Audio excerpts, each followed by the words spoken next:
লাম্মা নুজিলা বিরাসূলিল্লাহি সাল্লাল্লাহু আলাইহি ওয়াসাল্লাম, যখন রাসূল সাল্লাল্লাহু আলাইহি সাল্লামের মুমূর্ষু অবস্থা হলো,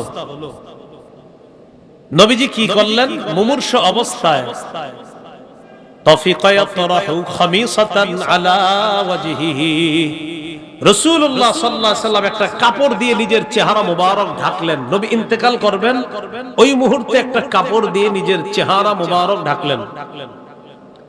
ফাইদা তাম্মা, নবীজির যখন প্রাণটা বের হবে অবস্থা, ওই মুহূর্তে কাশাফাহা আন ওয়াজহিহি, ওই মুহূর্তে রাসূলুল্লাহ সাল্লাল্লাহু আলাইহি ওয়াসাল্লাম চেহারা মুবারকের উপর থেকে কাপড়টা সরিয়ে নিলেন।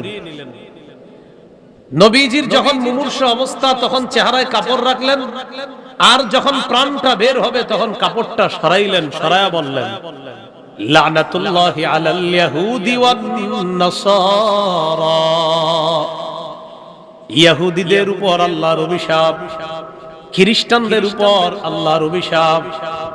ইত্তাখাযু কুবুর আমবিয়াইহিম মাসাজিদা, তারা তাদের নবীদের কবরকে সেজদার স্থান হিসাবে গ্রহণ করেছে, সেজদার স্থান বানিয়েছে।